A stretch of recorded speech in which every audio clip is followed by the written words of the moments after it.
Hey guys, thanks for tuning in for another edition of the Detour Live. It's nice and fresh and cold here in Melbourne, and it's election day. Oh, what a great time to be alive because I get so excited And when I've we missed elected the it. next Prime Minister. I'm so inspired. Oh, yeah, you haven't voted, Iffy. You're going to get a fine. Oh, no, I've tried to do a postal, but I don't think it worked. Oh, yeah. But, yeah, I think it's going to be a 0-0 draw, let's be honest. There's not many that inspire back here. For all our Australian listeners, we're not going to talk about politics. We're going to talk about the Giro.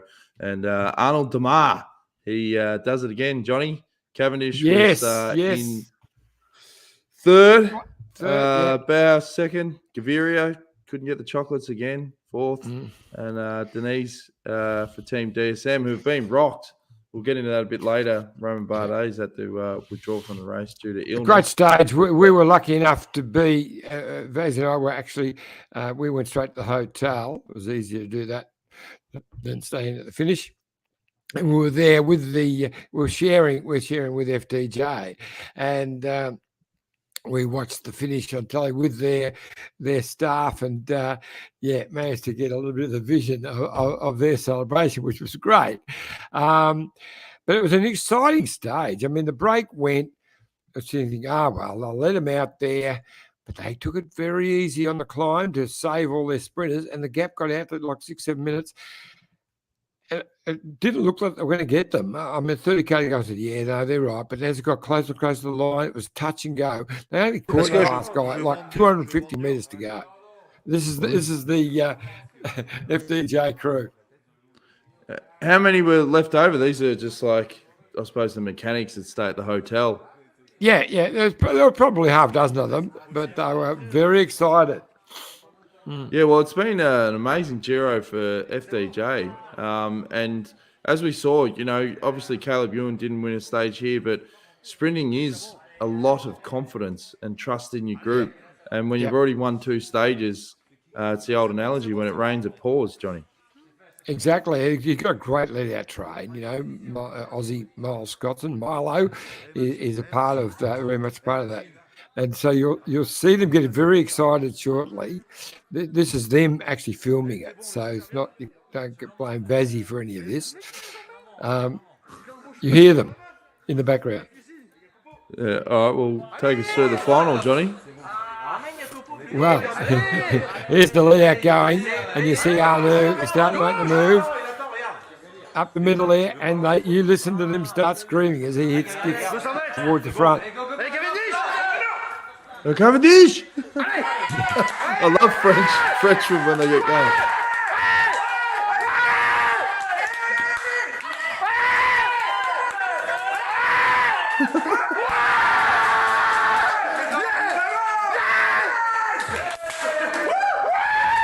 Geez, you jump camp pretty quick. You jump from Bike Exchange Jayco straight across to the benches. No, that's their vision. They gave us their vision. They took it. Okay. They gave it to us. Yeah, right. Very good. Well, as always, Iffy, you caught up with a few of the big names before the start. So this is the interviews. Okay, here we are about to start stage 13, and I'm with Matty White, DS of Bike Exchange Jayco. It's an interesting one today in that there's a bit of a climb early, but you just feel that the sprinters might be one of the last chances for them. No, it's definitely the last chance for a lot of the sprinters to have any energy and control the race, because we do go into the heavy mountains. There may be a stage next week into Trevorrow, but the sprint group will be even more depleted, which will make it a lot harder to control that stage, and then another week of fatigue on top of that. So this race, today's stage will go 2 ways. It's 30 odd K on the coast here.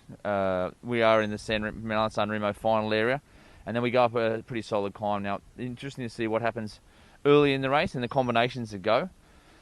These stages are becoming a little bit less predictable, but there's 4 or 5 teams who will be really banking on a sprint today. But then there would have been even more if Caleb was still here, if Grimet was still here. Alpecin have been riding very, very aggressive the last few days, so it will be interesting to see how this first hour of racing evolves, because once a break does go, it would have to be a big break to be successful, I think, this afternoon. Now, the team seems to have a bit of a spring back in their step. A really good ride by Lucas and Matteo yesterday getting into that break. Look, the spring never came out of their step. The guys, it was a disappointing day last Sunday, and we just got to pick and choose our moments. You know, it's a sign of a good team is a team who can bounce back quickly and show a bit of resilience. And I think the guys never lost that. And it's no use attacking for attacking's sake. We got to go after stages that can suit us. And yesterday was a day. It was quite a transitional day in the Tour de France, for example. You know, a climber could have won yesterday's stage, or a bigger guy who had an okay climbing ability who could just survive the climbs, and that's nearly everyone in our team. So we're on a bit of a mission to get a couple of guys in the break there yesterday, and Matteo Trevorrow and Lucas Hamilton did a really good job, and some good signs from Lucas, and today's another day, and we just got to refocus on those stages that suit our characteristics and go all in for the ones we think we can get results in. And I reckon tomorrow is one of those days too. It is. It's a pretty brutal day tomorrow in Turin. It's going to be interesting because it's a day that the GC teams will be nervous. We're having incredibly hot weather here in Italy at the moment. I think it's going to be nearly 30 degrees tomorrow in Turin, which will make it also the humidity in that part of Italy will make it very, very demanding. And I said it's been the hottest Giro I've been part of in the last 20 years, and you can see it in the way the guys are racing. That there's a lot of athletes hurting. You know, in the last 5 years, we've been doing more specific preparation for the cold weather to come to the Giro, and a lot of our camps have been obviously high, but we haven't had to deal with this heat for a long, long time, especially in sustained periods. So a lot of guys have suffered in the heat, not just us. It might sound strange that why Aussies struggling in the heat, but I tell you why. It's, we spent a month or 3 weeks in Andorra with it was a really, really mild. Spring, even winter went very far into the month of March and April, and we haven't had too much exposure to the heat. And some guys are take a little bit of time for that, and we just haven't had temperatures in the 30s in May in the Giro for a long time. And it's the good thing is that the guys who can adapt to the heat quickly. And I think in the long run, if it does stay hot here, it will only benefit the group we've got here. Thanks, Matty. Good luck, mate. Cheers. Lucas, looks like another hot one today, but you handled the heat pretty well yesterday, mate. Yeah, I think it's been a bit abnormal for the Giro how hot it's been, but I think the weekend's going to be hot as well too, but I think we're slowly maybe adapting to it a bit more. We've also been at altitude before here, so didn't really have many hot days, but hopefully come the third week we're a little bit more used to it. Now, a great effort yesterday. You and Matteo both got in the break, but it wasn't easy to get in that break. It took about 50 or 60 kilometres to happen. Yeah, I think we're getting to the point now in the race where there's a lot of guys off GC, so it's a lot of days going to be breakaway days, which means that the starts are going to be on for a long time. So yesterday we did a good job because it's a bit of a lottery, especially with flat starts like that. But yeah, we did a good job to get two of us in there. Now, I was on the last climb. I actually got you a bottle near the top, but you were really forcing the pace, trying to close that gap because three had gone away and you were forcing the pace. I thought at that stage you might have got there. Yeah, I think with a group that big in the break, like the sort of, it's a lottery at the start and it's sort of a bit of a lottery at the end. You sort of got to pick which moves. I knew that last climb was probably what suited me the most out of the whole course in the final there, so I sort of marked it down as my spot to where I was going to go. Those three guys clipped off a bit earlier in that, and they just did a good job to hold us off. I knew I had to go over the top with at least two or three others, which we did with a group of four of us, and we chopped off, but yeah, the three at the front were too strong. Now today, even though there's a climb early, it'd probably be the sprinters might be their last chance for a while. Yeah, I think so. I think it should be a sprint day. Touch wood. It could be maybe ridden a little bit harder on that climb, but I think everyone will be looking for the sprinters to try and control. And then tomorrow, different story. She's a pretty solid day. Yeah, the weekend. Tomorrow's circuit's obviously super hard. So, and then Sunday a mountain day. So yeah, big weekend ahead. Looking forward to it. Okay, with us we've got the Texan of the team, Lawson Craddock. this is your first year with Bike Exchange, Jaco. How have you found the difference between an Aussie team and a Yankee team? Oh, it's been really great, actually. I think there's there's a lot of amazing things about this team that have helped me fit in actually really easily. So I'm sure we'll be happy to be here. It's been a tough Giro so far, but we're over the hump and halfway through, and looking forward to finishing strong. Now, I've been a bit of a fan of yours over the last couple of years, watching what you do, and you're obviously a very good time trial, a US national champion in the time trial. Well, the one that really won me over was the Vuelta last year when you did all that work for Magnus Court. That was an amazing ride. Yeah, thank you. No, it's that day was definitely a special day in my career, and one of the days I'll definitely remember for probably the rest of my life. And but I'm here at the Giro at Bike Exchange Jaco, and I'm looking forward to trying to do the same thing for us. Now, you've got a crucial role here because of, it's all changed, of course, with Simon not being on GC, but you are quite strong on the flat, but you also go pretty well into the hills as well. So what do you see as your opportunities? Yeah, I feel like I have quite a bit of versatility in my arsenal. Obviously now we're kind of looking for opportunities to try and win stages for the rest of the Giro. So hopefully I can just try and maybe get in a break with some of the guys and help drive it for them, and then go deep and try to deliver some wins. Good luck, mate. Appreciate it. Thank you. Whitey, Lucas Hamilton, and Lawson Craddock there before the start. How's the mood in the Bike Exchange camp, Iffy? It's great, actually. I see Whitey pulled me up quite quickly when I said spring back in their step. And never left. Well, I would say they were down when Simon had that bad day. I think they were just bleeding for Simon. They knew how much it meant to him and whatever. But they quickly turned it around, whether Whitey had a part of that, or it's just the guys themselves.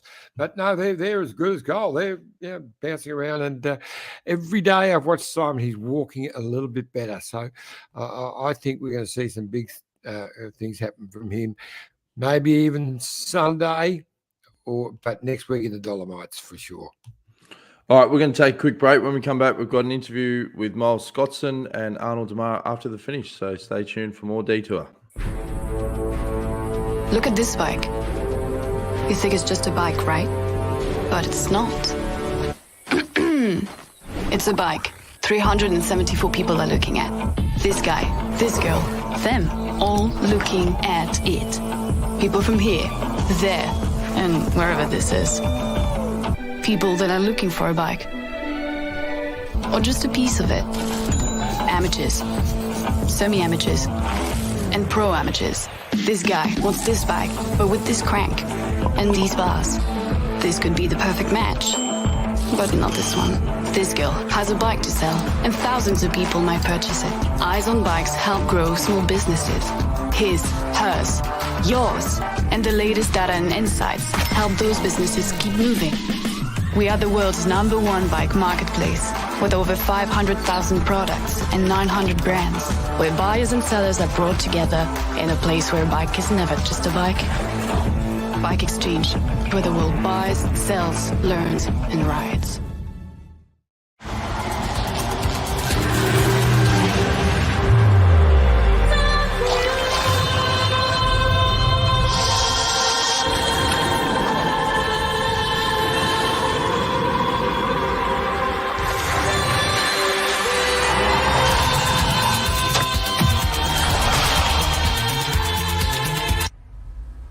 Feel more in every moment. The all-new Lexus NX. Thanks again to Bike Exchange and, of course, Lexus of Blackburn. We can't forget the guys that support cycling. Andrew Moore, Ruby Rosen-Gannon, and Blake Quick there at the Lexus of Blackburn. Fade Crits popping out of the full electric car that goes like the clappers, as they say in the classics. It does. Yeah. Even if it is flat as the proverbial. Yeah. Yeah. You haven't had to use that zinger for a while there, And of course, exactly. You've got to, as we said, keep supporting the companies that support cycling. None bigger than Jaco, Iffy. Exactly. And here we are. Look, I mean, we know we've got to support Jacko because of Jerry Ryan and what Jacko's done for cycling. But, adventure awaits in Australia. Everyone's now out there trying to, check in our own backyard. So Australia's most popular caravans, the Jacko Caravan range, has been designed to withstand Australian conditions with the introduction of new world-class technology and safety features. So all the comfort and luxury of our next generation caravans. And great after-sales service. The best. And they got the biggest dealerships across Australia, jco.com.au. Where else would you go? Exactly. Where else would you go? Yeah. Now, you caught up with Miles Scotson after the finish. Now, there was controversy because some of the audio, it's always hard when you've got the mechanics with the high-pressure guns in the background. So the first part was just a bit too hard. I could have run it, but we're thinking of the listeners, particularly the ones via the audio streams. It's up to you. But we've got the guts of it. Here's Miles Scotson after the finish. And also, I pronounced his name properly. I think I typed it as Scott Sand, S-A-N-D, not Son. So, it's a long been around for a Giro. while. It's a long Australian Giro, road mate. champion. There's always going to be mistakes. Anyway, he's the second part of Milo. Milo. All right. But kind of the idea of keeping big lead outs like you normally see in the sprint just went out the window. Like you had lead out guys from Israel pulling at 20k to go. Like it was just us three teams, we really had to use everyone to try and bring that back. And when I saw like the faces on some of my teammates that were pulling off about 20k to go done, I was like, holy shit, I really hope this comes back together and we win, because they've just done like such a big effort. So take us through your that last UK with you. What was with your role? Well, I mean, we were sitting there just kind of listening to the time gaps, and I think our last guy before me, kind of Lovers, normally he's kind of starts to train. He was done at about 6-7k to go. There was none left because he'd just been pulling so much, and I think around 5k to go. I didn't say anything, but I had the feeling like I have to start pulling now. I just looked over my shoulder at Garnieri and Arnaud, and all I got was a nod. I didn't even say anything, and they just gave me the nod, and I was like, I have to start pulling here. So, but then I could see them ahead coming into the about 2k to go as we went up that little ramp, and then I was still able to kind of. It wasn't even a lead out. I was just chasing them in front. We started about I was swapping from turn. Started about 1.7k to go before that left-hander, and then we took it all the way to the line. But it was really close, but a massive effort. Yeah, massive effort. It's great always having an Aussie connection to the stage wins. We've also got a grab with Arnaud Démare. I organised the French translator. Not really, I just pinched it off Twitter. So anyway, here's Arnaud Démare after the finish. Arnaud, celle-là, il a fallu aller la chercher parce que les échappées étaient bien parties. Ouais, alors c'est clair, c'est une. Really had to work for that. The escape very nearly didn't make it. It was unbelievable.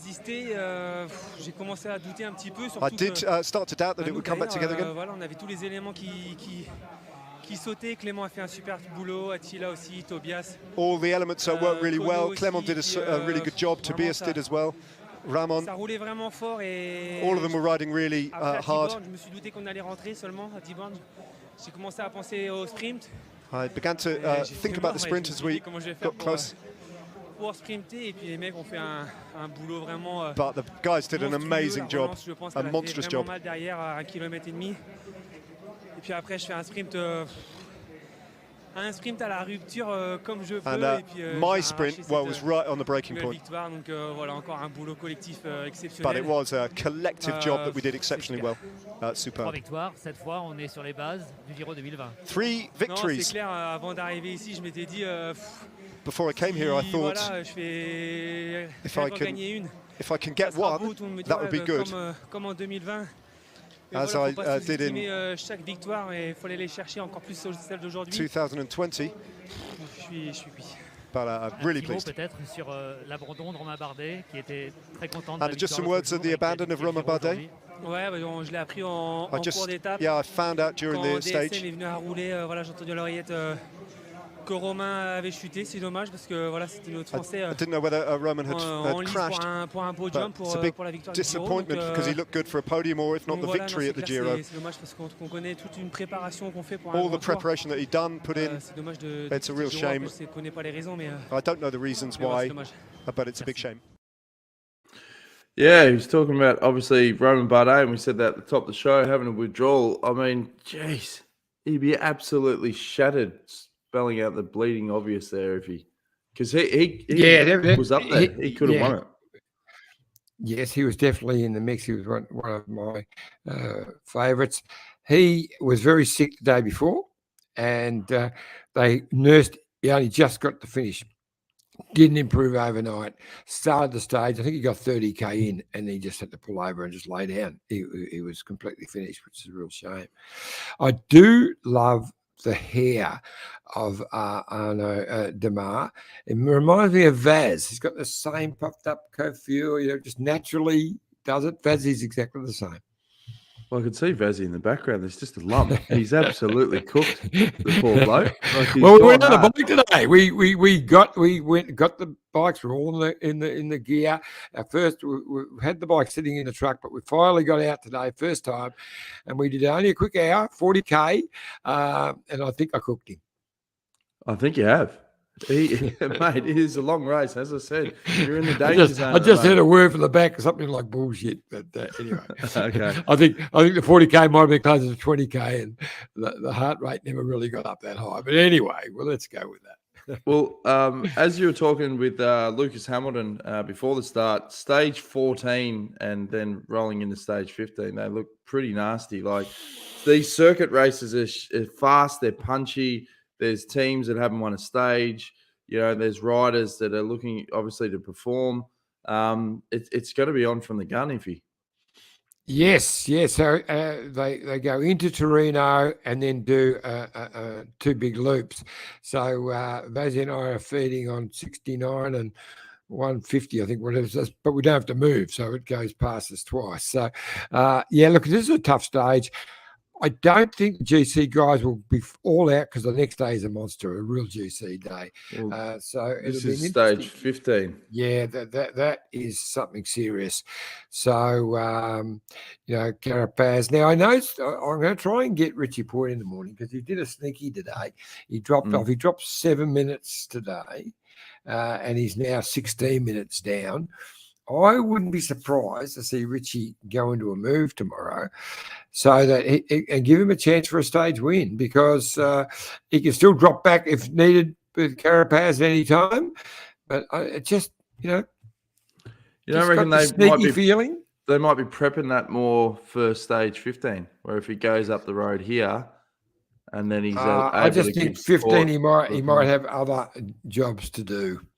I think there's a real they'll want him on the front to really drive it and split this race apart. I think that will be his role. It looks like what his role is going to be. When he goes in the front and goes flat stick, they're all hanging.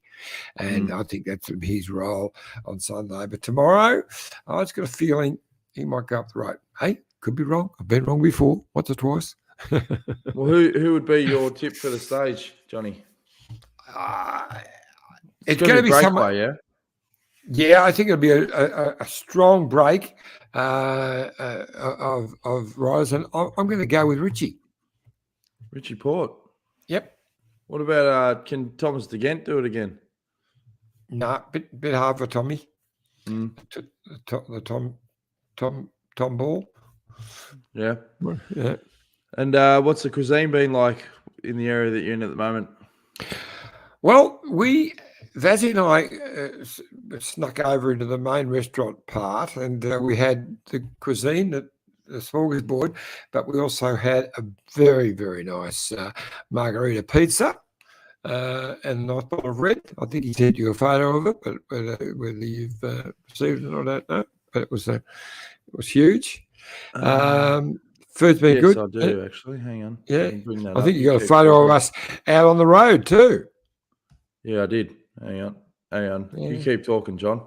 Easy, buddy, slack. But no, the food's been great. We have a little lunch on the road, which the chef prepares for us: sandwiches or salad, and a bit of fruit and whatever. In a lovely little presentation. But there it is. Margarita, that is a monster.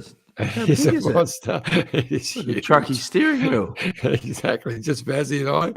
And that's there's Vazzy and I out in the back. Yeah, he's Vazzy putting the pressure on, and I'm right on the wheel. But you'll see.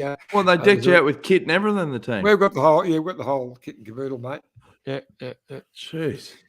And we had a wonderful little, like a bike path. It was just a farm track. And the only vehicle we saw was a great big tractor. They moved off for us, let us go through. We had a few people yelling and screaming. They thought we were, part of the pro peloton. That was just the speed we were going. Yeah, that's it. Yeah. All right. Well, it should be an interesting couple of days because, the last couple of days before the second rest day, it's always some sort of fireworks. There's always some sort of story. I mean, no one would have expected 2 days ago, Bardet, one of the favourites to take out the overall, withdrawing. So there's going to be plenty of curveballs coming up. And it is a common thread. I mean, a lot of riders are getting sick nowadays. I mean, they've had problems the whole year on the back of COVID and immune systems and, just not being able to get through as easily in the past with, little illnesses or whatever. Well, that's exactly right, Dan. There's been more riders going out with other illnesses than COVID. So, at first rumour, Bardet, it's COVID, but it definitely wasn't because he finished the day. If we started that stage, for being COVID, he would not have been on the start line. So he got 30K in, so he's obviously not well.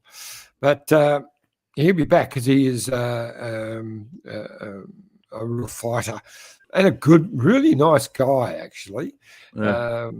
For a freshman who's been at the top of the game for that long, it can be a little bit different. We got a shout out on the Solid podcast. Hello, Mick. Yeah. You're going to read it out? You got to read it out. Sorry, you got to shout out on the song. You normally do that, mate. Well, you were sort of reading as you were talking. Well, they were talking about how you were a young talent when you were spotted by the Italian team. Oh. There you go. Yeah. You want to add to that or? No. Well, I was a young talent with another head. It would have been a big champion. It was very funny. I walked past and he was telling a few of the people and his team when he spotted me, the iffy story. And so I started doing a pantomime at the back and I knew exactly what he was saying, even though I can't understand Italian very well. But another head and the smoking and drinking, so I'm doing this and this and this. And they all had a bit of a laugh, but anyway. All right, stay tuned again, 7 a.m. Australian Eastern Standard Time for the rest of the Giro and keep supporting the show. We really appreciate it. Hit the subscribe button if you want to watch us on YouTube, youtube.com/the Detour Podcast. Thanks again for all the support, guys. And, geez, let's see if you can predict Richie Porte winning the stage tomorrow. If anyone likes to dabble and a bit of a bet, you'll get pretty juicy odds, I reckon. Yes, and don't forget, support our partners, of course, Bike Exchange, who are, around the world. And if you want a bike, the best place to get the best deals, jump on Bike Exchange and they'll put you in the right direction. And, of course, Jayco Caravans, Lexus of Blackburn, wonderful partners. Yep.